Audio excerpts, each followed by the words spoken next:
when doing the final entry for 2025, I really should check the calendar because look at that! A Thursday! And the beginning of 2026. I can imagine that many of you stayed up, partying, having fun, drinking to your heart's content, only to wake up to find the sun's light shining so bright that you'd wish you could douse it with water, along with the headache, to which you have my sympathies.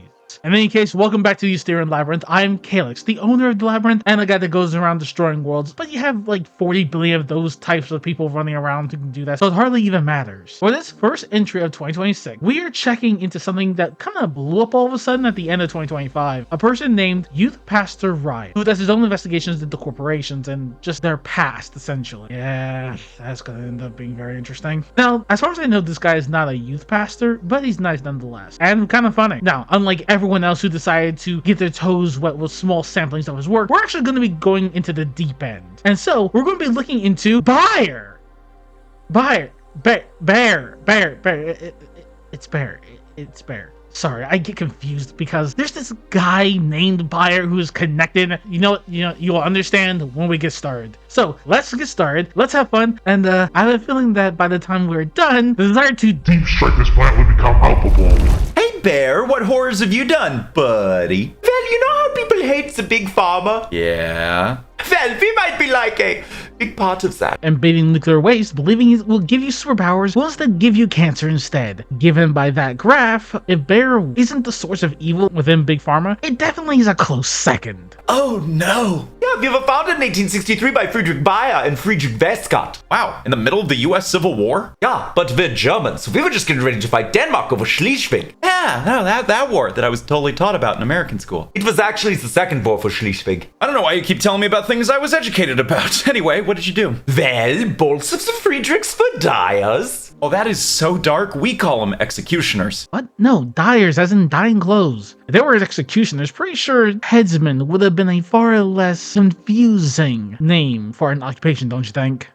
Dyers is since they made dyes for like clothes and stuff. It would be a minute before we started killing people. Okay. Yeah, and fun fact, Friedrich Bayer actually changed his name from Bayer in his 20s because there was a fraudulent merchant in Leipzig who bore the same name. I mean, it sounds ridiculous, but it makes sense. This was before copyright. You lived or died on your reputation even more back then than you do now. In fact, you can literally just fall upwards in the modern day age. Things like accountability and ethics really did kind of get thrown out the window when people aren't looking anymore or caring. It's pretty sad, to be fair. And he was like, oh yeah, one letter will do that. Yeah, little did he know, but I bet there are some buyers now that would happily change their name back to Bayer. Ah, foreshadowing. Anyways, and Friedrich Bayer's son, Friedrich Bayer, became a chemist and joins the company in 1873. Okay, yeah, got it. Two bears, one company. Not for long. Friedrich Bayer's father, Friedrich Bayer, died in 1880, not to be confused with the shady dealer from Leipzig in the 1840s we all heard so much about. Okay, and we're lost. So Junior Bayer made it a joint stock company, moved the location, and adopted the Bayer cross we see today. Wow, that's cool. When did they start making medicine? The first drug we had was called acetylsalicylic acid, but you probably know it better as aspirin. Alright, that's pretty cool. Actually, I had that one on my list that they created aspirin. The issue is that we're all gonna need a bottle of it by the time we're done with this, because no good deed goes unpunished, or more appropriately, no good deed is divorced from a horrible one about to happen. So, BAYER, stop tiptoeing around and let's get into the really bad stuff, shall we? Your first shot on goal was aspirin? Yeah, turned out to be a real winner. In 2021, it was the 34th most commonly prescribed medications in the US, and it's on the WHO's list of essential medicines. Wow, yeah, kind of nailed it the first time. What was next? Also, a very popular drug, but not quite as well received today. Uh-oh. Yeah, we made the female superhero drug. What did you make it for? It was the non-addictive substitute to morphine.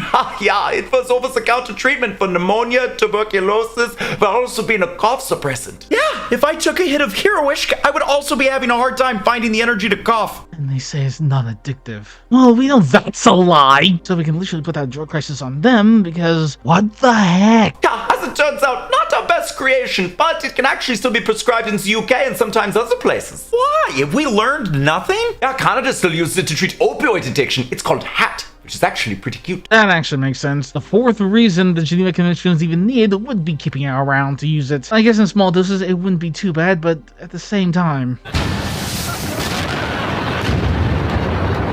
Huh, they're really trying to fight fire with fire. Yeah, I assume it's pretty hard to be addicted to anything else if you're already addicted to diacetylmorphine. That's the fancy name for it. Okay, tiebreaker. What's the third one? Phenobarbital, which at first we just used as a sleep aid, but it also works as an anticonvulsant to prevent seizures and is a sedative for pre-op. Wow, you guys either massively strike gold or what goes horrendously bad. Okay, so we have aspirin, heroin, phenobarbital. The next one's gonna be a horrific one. I'm pretty sure that we haven't even hit with the world wars yet. Let's be fair, no company that old did not get involved with those pair of nonsense that was those two situations. Speaking of which, on to our next one. So World War I kicks off.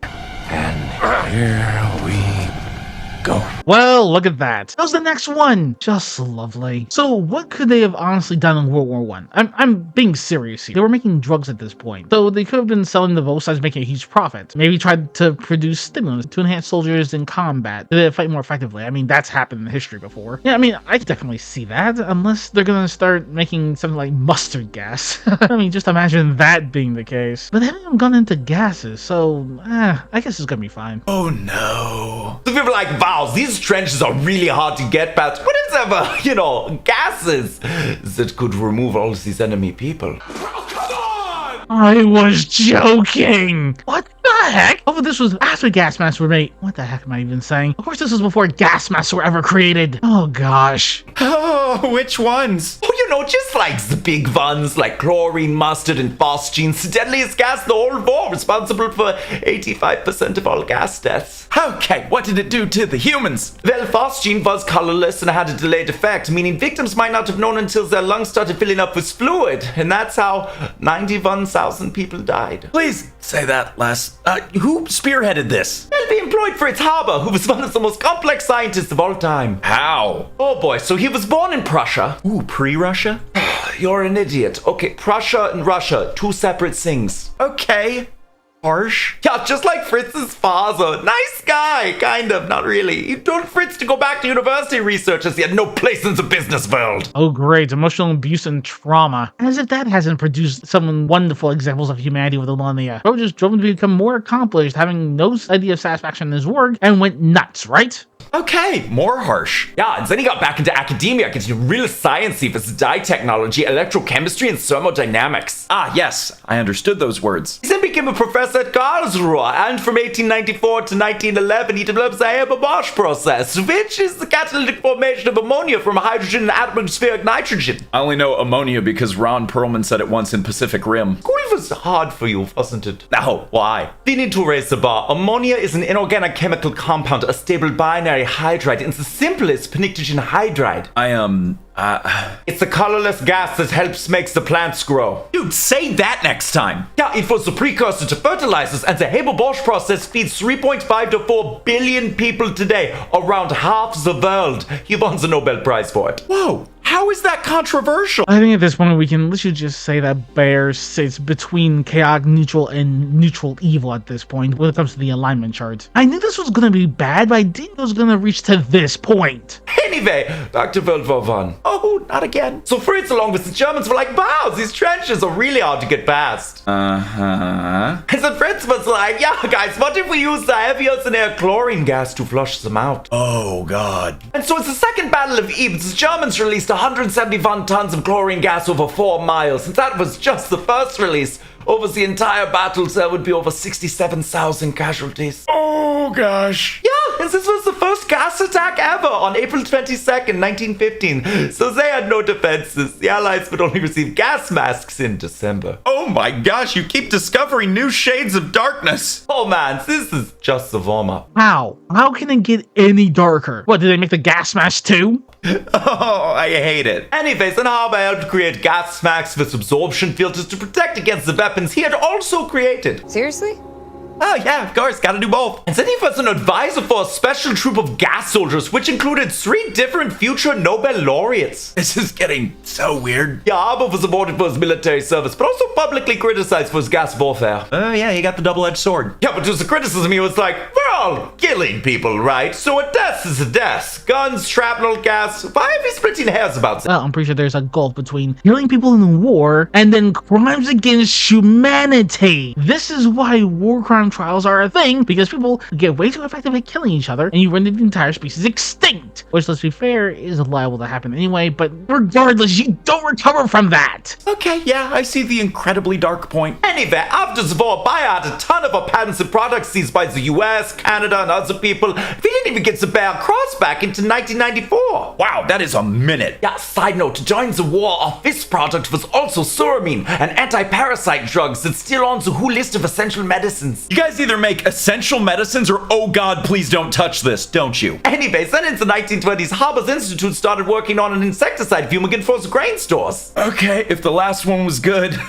what's this one? Zyklon A. Oh, come on! Okay, for those of you who didn't know about this, Zyklon A was a early trade name for a cyanide-based pesticide that was developed in the 1920s. It was formulated to release hydrogen cyanide gas when exposed to water and heat. While effective as a fumigating agent that didn't contaminate the grain stores or food itself, which is actually pretty surprising when you think of it, its highly poisonous nature made it perfect for gas weapons, which, its components were actually utilized by the Germans back in World War I. Though it wasn't chemically stable, that issue would be solved in its successor, Zyklon B. Oh, no. Oh, for the Proud Force, do not tell me they didn't. They didn't. And then in 1925, Bayer joined with a little conglomerate called IG Farben. Oh, there it is. Yeah, during this time, a group called the NSDAP, which I'm sure is an acronym for something. Yeah, it's just like the worst. Yeah, they started targeting Jewish scientists. Faber was Jewish? Yes, that's the way he was born, but he converted to Christianity and had been a World War I war hero, so he was baffled that he was still ostracized. Wow, yeah, you forget how many German World War I veterans were Jewish, and then they were either harassed or killed by the brown shirts. Yeah, and so he resigned his post and told all of his family and friends to leave the country in 1933.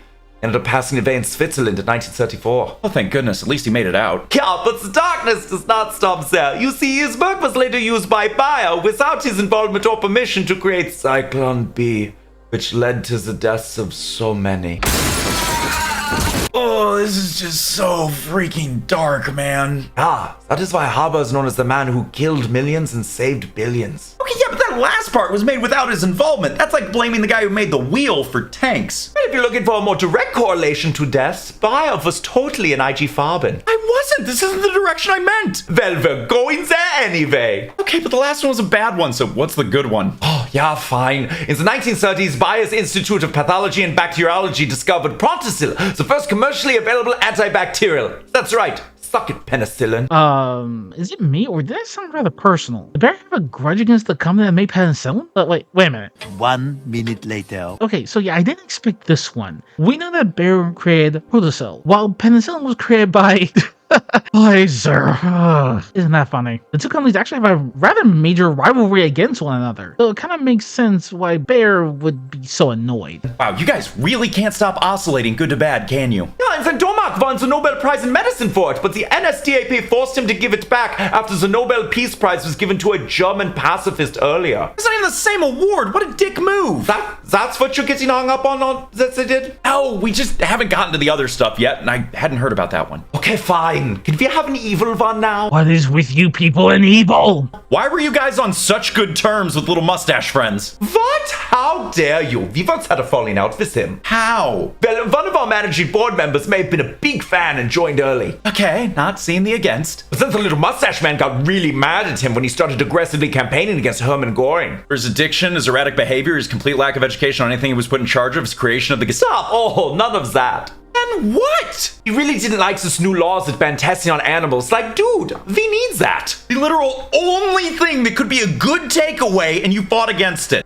Okay. I can actually see why he'd be angry about that, to be entirely honest. Because animals are the only beings that you can test things on without becoming a human rights violation. Otherwise, the testing phase becomes incredibly messy, immoral, and just downright evil. And given these guys were with IG Farben at the time, outside of the nonsense of a superior race rhetoric, was this the reason why people were being experimented on in German death camps? Look, we tried to do good.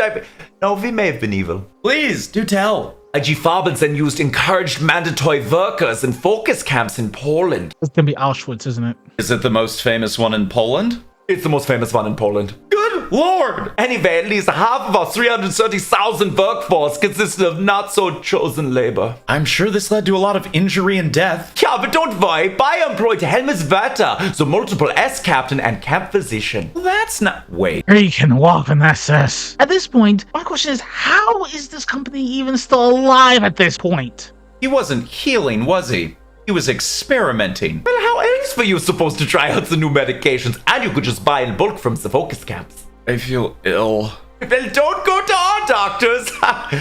Es tut mir leid. Did I mention that our doctors were deliberately infecting people with, like, all the things? Who was running this? Oh, that would be Fritz Demir. He was on the board of IG Farben from 1925 to 1945 and even helped negotiate between IG Farben and Standard Oil. Great, the Rockefellers selling to the Germans. Evil crossover. Yeah, and Zelia produced Tarbid, which was a nerve agent, plans the focus camps, with the factories, even buns a nice cross of War Merit Cross. Why does it say cross twice? I don't know. Then we continue making all the things through us or our subsidiary. If you can think of a bad thing, oh boy, we did that. Did anybody get punished for this? But Fritz Demir was sentenced to 7 years in prison for, you know, those countless deaths he participated in. 7 years? Yeah, I said Wilhelm Rudolf Mann, who was Stonefjord in the SA and was personally involved in financing Joseph Mengelé's medical experiments on twins. What?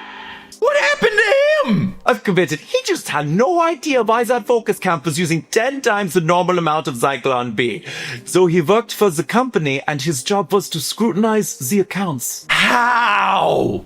Look, it's okay. IG Farben was broken up after the war. Then how do you exist? Oh, by 1951 we were back, baby, and people didn't like us. But we were like, shouldn't we let bygones be bygones? I mean, we can, and you can join Mr. Morden. What do you want?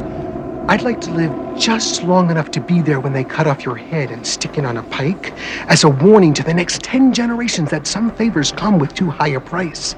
I want to look up into your lifeless eyes and wave like this.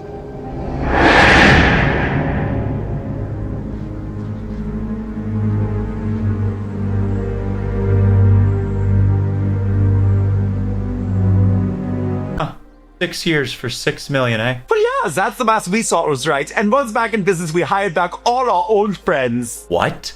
Yeah, Jameer came back onto BAYER's board and Man came back as a sales rep. You hired back the people that had previously helped you commit a war crime and nobody had a problem with that. I mean, some people did, but we settled out of court in 1999. Wait, what about Horling, the guy that loves little mustaches but hates animals? He was also acquitted, which is crazy because the guy really loved nerve agents and would receive detailed reports from the Helmut Werther guy. Let me guess, he then just... Straight back on the board of BAYER. I hate this. What about Vetter? Oh, that guy took a long drop by a short rope. Finally! Gosh, what is up with the bloodlust? Are you fucking kidding me? Look, we weren't the only ones who hired them. I mean, look at Otto Ambrose. He oversaw the labor and was awarded the Knight's Double Cross, and Dow Chemicals hired him afterwards. Oh, for fuck's sake. Yeah, Budfish worked in the Polish camp, served 6 years, and then worked for Deutsche Gasoline. Gajewski, ironic name because he turned on every Jewish person he got a chance to, acquitted, and he started a company that quickly won an award from the best German government. Even though almost didn't join the party. Because of the horrificness? 9, because Goldwilson said the Rotary Club didn't work with the NSDAP, and Ilna really liked it, because it was about providing services, you know, promoting integrity, peace, goodwill, understanding, and peace through business professionals and community leaders. Oh, let me guess. He got over it. Oh boy, did he get over it. He played a role in annexing the Sudetenland and dismembering Czechoslovakia,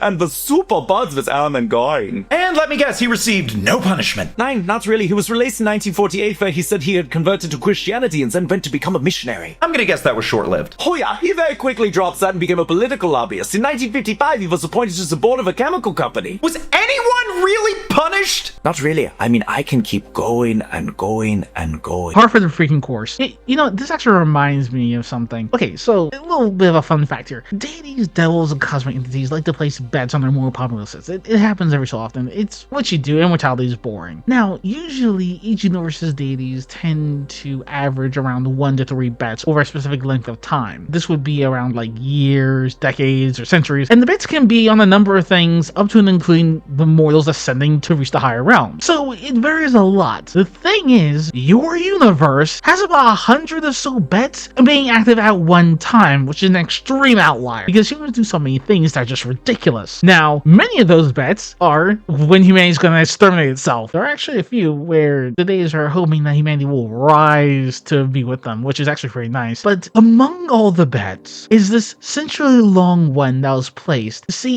if humanity would rise up against the corporations taking advantage of them and breaking free of it. This bet has been going on since the Industrial Revolution. It's failed so far, but every now and again it's risen and fallen, so it's been on the general trend of craziness. Now, unfortunately, the last one ended in failure, but so far this century is actually starting to appear far more promising for a victory in that bet. Just keep that in mind as more and more things start happening to corporations. Just a little heads up, it's gonna be a bit fun. Okay, this has been long, and I'm so sad. Can we just speedrun the rest? Can do. Okay, it's the 1980s. We had all this blood clotting treatment, but it got contaminated with HIV. Okay, so you lost money and had to dispose of it? You know, I can't blame him for wanting to have that bear active responsibility in this situation, but given what we've seen and what's been covered so far, no, they were not going to lose money. Frankly enough, I wouldn't be surprised if they kept using it. 9. We sold it anyway, infecting people in the US, France, Japan, and other places with HIV and hepatitis C. Oh my god, and then you stopped? 9. Then we figured out how to heat treat to make it safe. But we just kept selling the unsafe stuff in Asia and Latin America, because they're like people, but not really. Oh, come on, man. After 9/11, we price gouged C-Pros, the anti-anthrax antibiotic. Our cholesterol drug, Bacol, led to over 50 deaths and muscle wasting, and we have to pay $1 billion to settle. Dude, why do you keep doing this stuff? Habit, I guess. I mean, we have done some illegal lobbying in Germany and the EU, illegal surveillance of critics, continuing to sell clearly damaging pesticides to developing countries. E-Sure's the sterilization device led to a bunch of injuries, and the blood clots and strokes from the birth control, Yaz. Is that it? Never! We had to pay $775 million in a settlement because we didn't disclose the bleeding risks of our blood thinner, Xarelto. But like, come on! Why did you say the blood thinner did? Oh, I don't know. Make it so blood platelets don't increase to the point that they'd be able to cause a clot in the bloodstream, not literally making people bleed? That doesn't thin the blood. It just makes it more difficult for the body to freaking heal. Honestly, and I hate you, fair. And then we acquired everyone's favorite and most loved company, Monsanto. Why would you do that? Excellent question. It came with a lot of lawsuits and issues, but we now dominate the ag tech market. They were so bad we actually merged to discontinue the Monsanto name and replaced it with a much better and trusted name from history. BAYER. Given all the horrible stuff that we learned about BAYER in this century, what the heck did Monsanto do?